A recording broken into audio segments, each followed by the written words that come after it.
আসসালামু আলাইকুম লিসেনার। আপনারা যারা বিমের সাইট খুলেন তারা অবশ্যই এরকম একটা শয়তান বানাই দেবেন।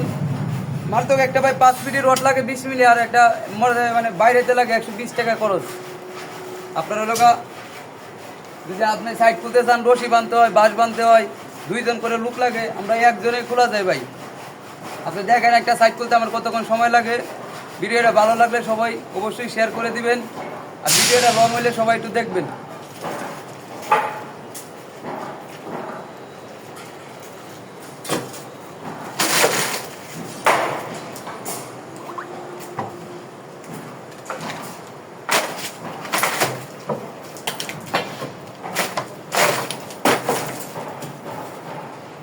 দেখছেন ভাই, বেশিক্ষণ লাগে নাই, 10 থেকে 20 সেকেন্ডের মতো লাগে একটা সাইট খুলতে। সবাই ভালো থাকবেন, আল্লাহ হাফেজ।